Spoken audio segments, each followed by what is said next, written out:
Olá pessoal, bem-vindo ao canal do Tiro. Roda a vinheta.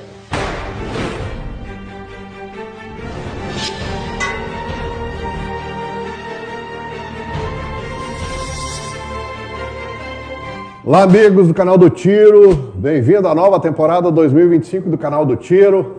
Oferecimento da Táticas Brasil, do Clube Elite Brasil, de Novo Hamburgo, lá do Marcelão. Estamos aqui agora sempre gravando dentro do clube, né? Por uma questão de legislação brasileira sobre armas, etc., onde a gente pode apresentar para vocês tudo aquilo que se utiliza no mundo do tiro, seja armas, seja munições, seja apetrechos, seja equipamentos. No mundo do tiro é um mundo muito amplo, emprega muito, né? E muitas pessoas. E vou dizer para vocês, não é só tiro no mundo do tiro. Para chegar ao ponto de começarmos a atirar no esporte do tiro, precisamos também de equipamentos. Nós precisamos de munições e muitas pessoas precisam fazer a recarga das suas munições. Então, nós temos também uma empresa gaúcha, que é situada em Novo Hamburgo, que é a Falconer. A Falconer, ela produz equipamentos e máquinas prensas para recargas. E hoje apresento a vocês aqui o Christian Guide.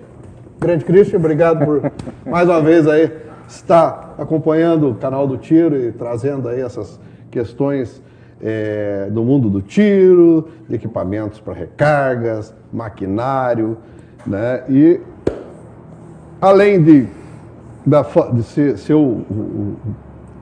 a empresa que produz esses equipamentos, né, a Falconer, né, prensas e recarga, também o Christian é diretor do Clube Caça e Tiro de São Leopoldo, é isso? Isso aí. E vice-presidente da Federação Gaúcha de Tiro Prático. Isso aí. Nossa federação, hein? E bem-vindo ao canal do Tiro mais uma vez. Bom te receber, bom falar contigo, bom saber de ti, quero saber das novidades, trouxe equipamentos aqui pra gente ver. E aí, Christian, como é que estão as coisas nesse mundo do tiro, nesse mundo da recarga? Bom, vamos lá. A gente tem uma pauta grande, tem bastante coisa para falar a respeito, né? Bastante coisa. Tempo é curto, mas... Tempo é curto, mas vamos resumir algumas coisas, né? Tu sabe que assim, até muito antes de ter a intenção, inclusive, de ser empresário desse segmento, né? Tudo isso aqui nasceu de uma paixão. Então, cara, eu tô extremamente honrado de estar aqui, hoje contigo, estar aqui nesse clube maravilhoso. O Marcelo, que é o proprietário desse clube aqui, foi meu primeiro instrutor, inclusive. Sei lá, uns 12 anos atrás. Aí. A gente chega a uma idade que não faz mais as contas, né? Não faz mais cálculo. Não faz mais os cálculos muito, né? Mas assim, tudo isso que a gente vê e que a gente vai falar posterior, assim, ele nasceu de uma paixão que é o esporte do tiro, né? Assim como tu tem todas as tuas funções, né? Tu é policial, tu tem todo, né, um monte de coisa para fazer, mas tu ainda dedica essa tua paixão pelo que tu gosta, né? Pelo tiro.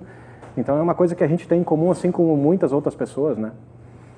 E eu tenho me dedicado muito mesmo em relação ao tiro esportivo em si, né? Então tem pessoas que conhecem às vezes o Cris, né? É o Cris da Falconer, faz a relação com o equipamento. Sim. Mas é o Cris da federação, é o Cris do caça e tiro, é o Cris das provas. Então são vários Cris que é os mesmos, né? O mesmo Cris que está em várias frentes. É o mesmo Cris que está em tudo, né? Então assim, desde que entrou esse novo governo, né? Uma das pautas que realmente foi prioridade para mim, né? Foi não deixar o esporte, que é o meu primordial, né? O meu amor primário de tudo isso aqui, morrer. Né? Então, naquele momento, para ter uma noção, né, eu vim já de muitos anos como diretor da Sociedade de Caça e Tiro, né? Então, um pouco mais de 2 anos atrás, eu assumi a presidência do Caça, né? O Caça, hoje, graças a Deus, ele sempre foi um clube bem administrado e nos últimos praticamente 5 anos, né? antigo, um clube de quase 100 anos, né? É um clube que, só para ter uma noção, o Caça, ele é o clube que mais fomenta o esporte do tiro prático, né? Isso dentro do ranking, inclusive, dos clubes da Federação Gaúcha de Tiro Prático. né? Então, assim, são várias coisas que a gente junta ali, né? São número de associações, participações de sócios em provas, então são vários requisitos, né? Então, é um clube que sempre despontou na parte esportiva e, cara, é da onde eu vim, né? É da onde eu me criei, é uma coisa que eu cultivo e que eu, né, quero me manter, né, sempre ativo. A gente teve, inclusive, provas lá que foram feitas no ano passado. Nós tivemos um brasileiro de armas longas que foi feito no final do ano passado, né? Então, em outubro, se eu não me engano, nós já tínhamos deixado tudo alinhado, inclusive para o clube receber essa prova de handgun que teve de brasileiro, né? Que inclusive não foi feito, deveria, estava tudo certo, inclusive eu estava com todos os contratos, eu fui, além de ser o presidente do clube, né? Eu fui o diretor de prova. O diretor de prova, digamos assim, é aquela figura que é responsável por toda a burocracia, por toda a organização do evento, né? Obviamente que eu não fiz isso sozinho, mas fui eu que liderei toda a turma, né, para que a gente conseguisse fazer. E a gente estava numa situação que estava tudo pronto, tudo já alinhado, fornecedor, tudo certinho, como é que nós vamos fazer e tal, para ser feito dentro do clube. E aí veio a notícia aí no final do ano, né? E a gente veio conversando direto com o nosso presidente, o Ascar, que é da Confederação, junto com o Diogo, que é o nosso presidente da Federação Gaúcha de Tiro Prático também, para ver o que a gente poderia ser feito, o que não poderia, né? E em função da distância das escolas, o clube ficou 100% afetado. A gente não tinha como reduzir uma prova que a gente precisava de 6 dias, reduzir uma prova para um final de semana, né? E também, assim, não é um clube, como é um clube outdoor, ele também não dispõe, né, de iluminação e para fazer das 18 às 10, e então assim não fecha essa carga horária que a gente necessita, não tinha como cumprir a missão, né? Então, eu brinco que a gente tem que resgatar... São coisas feitas, digo assim, desculpe te interromper, mas são coisas feitas, parece, por pessoas que não têm conhecimento da realidade, são descoladas da realidade do mundo do tiro, do esporte do tiro, dos clubes do tiro, né? Sim. Muito politizado isso. Isso que assim, nós estamos falando esporte, né? Ninguém falou em defesa aqui. Nós não estamos envolvendo nada. Não, é 100% esporte, entendeu? 100% esporte. Inclusive, a gente tem que ter toda uma prerrogativa legal de toda a documentação, uma conduta, uma vida 100% ilibada, limpa, para ter o direito de praticar o esporte. Né? Um dos únicos esportes que exige isso. Mas, enfim, eu digo que com boa vontade, né? E a gente que já viveu um pouquinho mais do tiro, tu muito mais anos que eu, o Marcelo, né, proprietário aqui do clube, muito mais anos do que eu também. Isso aí já passou por outras épocas, né? Então, assim, às vezes é difícil o pessoal que é novo entender, né? Pô, essa restrição e tal. Eu disse, cara, a gente já veio de restrições lá atrás, né? Eu já, para ter uma noção, teve épocas ali, por exemplo, 2014, né? Foi tentado implementar o sistema dos CRs online e ficou um ano esse FPC fechado. Não saiu um papel durante um ano. Entendeu? E fica inviável a prática do esporte nesse sentido, né? E assim, o esporte, cara, ele se desenvolveu de uma forma, aos meus olhos, tão bonita, porque assim, a gente chegou num ponto que, muito antigamente, vou dar um exemplo para ti, né? O pessoal ainda dizia, não, quem tem o melhor equipamento ganha. Hoje, cara, não é mais equipamento. Não. Né? Hoje a gente está indo para um nível técnico tão grande, mas tão grande que assim, o atleta ele tem acesso ao equipamento, né? Isso foi coisas boas já de governo passado. Né? A gente teve acesso, né, à própria indústria, a nossa indústria nasceu, quantas indústrias nasceram ao redor para poder atender essa demanda do Brasil, né? Gerou empregos, assim, uma geração de emprego formidável. A mudança cultural ela foi muito grande, muito grande. Ainda falo que a Shot Fair para mim de 2022 foi um marco, porque assim, foi uma feira que eu pisei que eu achei que eu tinha que estar fora do país para ver o que eu estava vendo. Né? Então, nível assim, internacional a feira. Nível internacional. Então, o Mauro foi muito assertivo nisso. Muito. Mas ele e a Simone são pessoas incríveis, inclusive, né? E que também brigam pelo mesmo, acreditam na mesma coisa que a gente acredita. Mas voltando ao assunto da prova, né? Às vezes a gente se depara com algumas dificuldades e eu escutei muito. Disse, bom, cara, se aconteceu isso aí porque a prova não era para ser aí. Tá.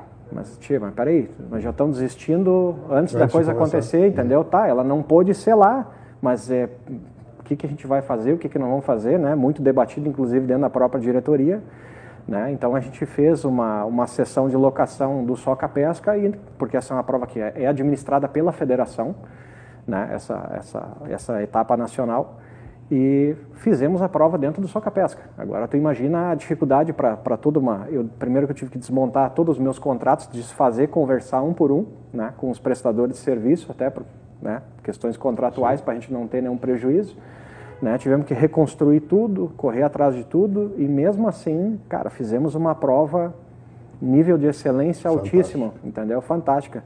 E isso é uma coisa que eu venho buscando e eu venho trazendo isso para o pessoal, porque às vezes é difícil para o atleta ou para o CAC novo, então, né, entender um pouco dessas restrições, né, dizer, pá, vai acabar o tiro. Cara, o tiro não vai acabar, entendeu? Ele não vai acabar, o tiro ele não vai acabar, entendeu? Só que as pessoas têm que mudar um pouquinho o foco, né? Tem que mudar um pouquinho o foco. Aí o pessoal pergunta, mas como é que tu tá? Entendeu? Como é que a Falconer tá? Cara, a Falconer tá muito bem, obrigado.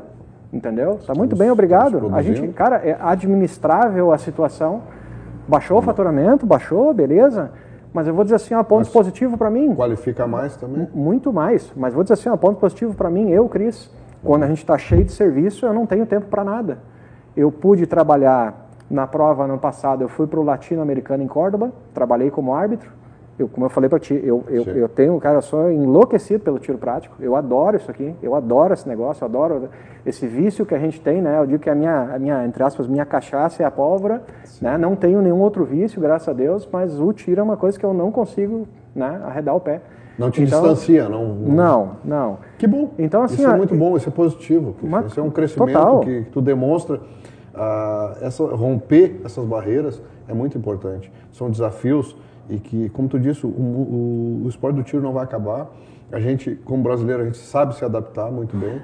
Ao clima, a gente sabe se adaptar. A gente passou por uma cheia aí o ano passado, uma enchente. A gente soube se adaptar, voltar, dar a volta por cima, voltar mais forte, criar novos produtos, criar novas modalidades, criar novos... O mundo do tiro provou isso. As federações, as confederações criando novas modalidades para que o tiro não acabe. E é assim, é dessa forma que se desenvolve. É isso aí, e que a gente consegue sobreviver, é a adaptação. Sim. Né? E outra coisa, já é um ciclo natural da própria natureza, né? Sim. Entendeu? Então a gente tem que se adaptar.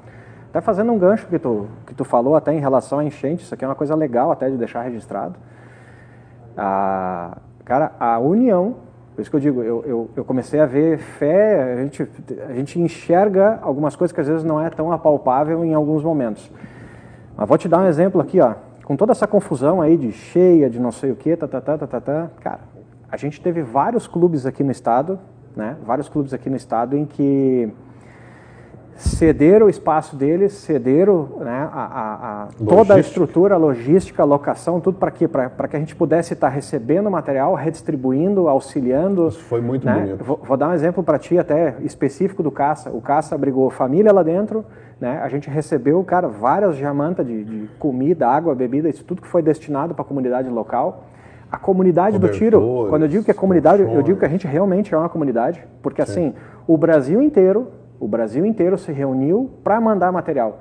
Sim. Então a gente sabe que assim, não é uma questão de... muito pelo contrário, tá? Alguém querer meter pau no trabalho de alguém, ou principalmente de governo, muito pelo contrário, acho que todo mundo deu o máximo, só que numa situação de calamidade tem que ter várias frentes trabalhando. Sim, né? Sim. Todo mundo atuou de alguma forma, todo mundo fez de alguma forma. Sozinho não se consegue. A gente reuniu, só para ter uma noção, cara, entre dinheiro, material, tem uma estimativa em torno de $500 mil que veio via Federação Gaúcha de Tiro Prático e foi redistribuído dentro do nosso estado. Para a comunidade. E aí tu para assim, mas é só esporte de tiro? Sim, é só esporte de tiro, mas a pergunta é o que a gente pode fazer a mais, entendeu? Porque a gente é muito mais do que o esporte de tiro, entendeu? Né? O esporte a gente traz... Não, e outra, né? A gente forma cidadão, a gente tem a nossa participação na cidadania, entendeu? Sim. Então a gente tem a formação nesse cunho dos nossos atletas, né, e de todo mundo. É um trabalho em conjunto que se faz. Sim. Então, isso é assim, muito importante. É uma coisa, de novo, não é só, né, pontualmente alguma coisa. A gente trabalha em várias frentes e deve trabalhar em várias frentes, né, principalmente pela comunidade. Até para romper essas barreiras que naturalmente ou artificialmente vêm parar. Vamos para um breve intervalo rapidinho ali, já voltamos e aí vamos falar dos equipamentos da Falconer.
Pessoal, voltando do intervalo, então, para o segundo bloco aqui, com o nosso amigo Christian Guige, da Falconer, e agora falando especificamente dentro da produção, que ele sabe fazer muito bem, que é a produção de prensas para recargas do nosso mundo do tiro. E aí, Christian, o que tu trouxe de equipamento? Eu vi que tu trouxe vários equipamentos hoje aí.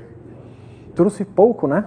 Ainda pouco perto do que existe, né? Pouco perto do que a gente tem, mas pode já dar dá pra ter uma noção. uma especificada, o que Claro, é cada claro, um, claro, para que se dirige, para que... A Falconer, ela é muito mais do que uma fábrica só de equipamentos de recarga, né? Quando a gente fala, não é só prensas e dies, né? A gente tem outros equipamentos que inclusive eu trouxe aqui. Então a gente tem, por exemplo, o case feeder, né? O case feeder é um equipamento que ele coloca, vamos lá, de forma automática, ele faz a seleção e coloca na posição, para dentro de uma prensa, o cartucho, já na posição em que ele deve ser inserido, né? A empresa tem o bullet feeder, que é para fazer a mesma coisa, só que com o projétil, né? Nós temos a máquina de calibração de cartucho. Então a gente tem vários itenzinhos, né? Falar um pouquinho mais específico deles aqui, mas todos eles que se compõem sempre dentro desse mundo da recarga. Todos automatizados, alguns manuais, como é que nós separamos isso? Hoje assim, todos os equipamentos são manuais, tá? Os equipamentos das prensas, todas elas são manuais. São manuais, não tem... Os acessórios que automatizados. Exatamente. Então assim... onde antes, vamos lá, antigamente tu tinha que pegar, né, nem antigamente, a gente tem hoje até equipamentos que, por exemplo, uma prensa, que nem eu tenho aqui, eu tenho a prensa Mini C, eu tenho a prensa Mini Turret, que estão aqui na frente, né, são equipamentos bem manuais, né, onde tu tem, digamos assim, essa necessidade de coloca o cartucho, né, fazer uma etapa por vez. Com a mão, fazendo uma por uma, onde tu adapta os dies aqui uma prensa Mini Turret, onde eu já consigo deixar os meus dies inseridos e eu consigo fazer simplesmente a troca da estação sem ter que ter aquele tempo de troca do jogo de die, né? Então ele já fica preso à torre. Então algumas facilidades a gente vai trazendo, só que cada utilização ela é específica, ela depende muito da demanda do atleta, da pessoa que vai fazer a recarga. Por exemplo, aqui não tem a prensa inteira, mas a gente tem uma torre montada, né, ali do seu lado. Essa aqui é uma torre que inclusive é um equipamento do clube, o equipamento de recarga aqui do clube do Marcelo. Exatamente. Isso aqui faz parte, é uma peça, é uma torre onde está preso todas as etapas de uma máquina progressiva, né? O que essa máquina tem, para você ter uma noção? Ela faz várias etapas ao mesmo tempo. Ela tem uma máquina que elas são 8 estações. Uma estação é específica para a colocação do cartucho, né? A outra, na sequência do giro, é o sizer, onde ele faz a calibração e o despoletamento. Na etapa posterior, ele vai fazer o suede, né? O suede vai entrar em ação. O que acontece? Quando a gente tem um cartucho e ele tirou essa espoleta, muitas vezes nós temos... Vou mostrar para a câmera, né? Nós temos, eu não tenho aqui em detalhes, mas a gente tem, muitas vezes, por exemplo, 9mm, ele tem o crimp, né, da espoleta. Então você tem o crimp militar, que é o total, né, ou o crimp com as 3 garrinhas, que é para quê? Para evitar que a espoleta salte fora, né, durante a percussão. Só que isso causa um problema, né, na próxima reinserção da espoleta. Então esse equipamento, em vez de tu ter que fazer com escariador manual, cartucho por cartucho, separar o cartucho que tem e o que não tem, ele já faz de forma automática. Ele já faz isso, né? Numa etapa posterior, ele vai fazer o espoletamento e a pré-abertura da boca, né? Vai fazer a pré-abertura da boca. Aqui em cima. Né? Exatamente, né? Por que a gente até optou em fazer em 2 etapas? A etapa posterior, ela vai colocar a pólvora e vai terminar de abrir a boca. Às vezes a gente tem aquele cartucho de latão que está guardado há mais tempo, né? E o latão ele tem um processo natural que chama envelhecimento, né? E o que acontece? À medida que tu guarda... Ele vai encrostando, parece. Ele vai endurecendo. Ele vai ficando de forma mais chula, no popular, aquele resseca. Vamos pensar assim, dessa forma. E muitas vezes, se eu tenho uma prensa que eu não tenho essa pré-abertura, às vezes o cartucho é novo, está guardado há 2, 3 anos, vou fazer a minha recarga, rachou, né, a boquinha do cartucho. É porque ele estava, né, ele já estava com esse processo de envelhecimento, que é um processo de acomodação das moléculas, e ele vai ficando mais duro. Né? É um processo natural, não tem como fugir dele. O Christian é muito técnico nesse sentido, porque ele é engenheiro, né? Então a gente já teve a opção de fazer nesse equipamento já em 2 etapas. A etapa posterior, ele tem um insert de ponta, né, que com a ajuda de um bullet feeder ele vai fazer a colocação do projetil. A etapa... Ele bota a ponta... Ele só coloca a ponta, mas tu imagina que eu já estou com o meu cartucho já com espoleta, pólvora e ponta colocada. Na etapa posterior ele assenta e inicia o fechamento. Né? Faz a grimpagem da ponta. Só inicia, ele não termina. Não termina. Por quê? Porque quando ele chega na última ferramenta, que é o Factory, o que o Factory vai fazer? O Factory, nós temos uma bucha de carbide, que é o metal duro, mais conhecido como o mesmo vidia da prova, da broca, desculpa, essa broca de furar a parede. Né? E ele vai fazer o quê? Ele vai fazer uma calibração do início ao final do teu cartucho, só que quando ele chega aqui embaixo, ele costuma aflochar aqui um pouco a boca. Então, nessa última etapa, a gente finaliza o crimp. É muito importante que seja terminado na última etapa. Porque se eu faço meu crimp total antes, aí eu vou te dar vou te dar um efeito, vou te dar a resolutiva disso aí. Quando tu chega lá no final, eu pego, Cris, minha munição está perfeita, mas o meu projetil, ele não sai, mas ele está girando. Tu já deve ter visto isso aí algumas vezes, né? Sim, tá. Isso, o que acontece? A gente só reduz esse crimp na etapa anterior e deixa para finalizar no Factory. Né? Cada fabricante, seja nacional ou importado, tem um estilo, uma forma de, digamos, de chegar no produto final. Para quem usa o Factory, essa é a melhor saída. É importante salientar, né, o grimp. O que ele acontece? Tu grimpar demais, tu vai ter problema, né, no disparo. Sim. Né? Sim. Se tu, até na ciclagem, né? Se tu grimpar de menos, tu também vai ter problema de pressão. É isso? Estou certo ou errado? Sim. Corrige? Sim. Tu vai ter uma série de problemas, né? Assim, a pressão é um pouco mais difícil da gente medir porque a gente não tem o pirômetro que seria necessário em nenhum laboratório para fazer isso aí. Mas tu enxerga no tiro. Sim, a gente percebe, né? É visível a precisão do teu tiro. Né? Ou a falta do crimp também pode ser um problema, né? Às vezes tu assiste ele de que forma? Terminou a pista, vou esfriar minha arma, fica a ponta dentro do cano, né? Muitas vezes tu pega alguma arma, ou às vezes uma carabina, que seja uma pistola, às vezes com uma câmera match, que é uma câmera de competição que é um pouco mais justa, às vezes tu não tem o início, né, no início da raia, exatamente, então ali às vezes acaba segurando o projetil, quando tu ejeta ele sai fora. Outra coisa que a gente já testou, coisas na prática com as ferramentas que a gente tem, por exemplo, 9mm. 9mm ele tem que ter um crimp firme, porque senão ele varia inclusive a velocidade.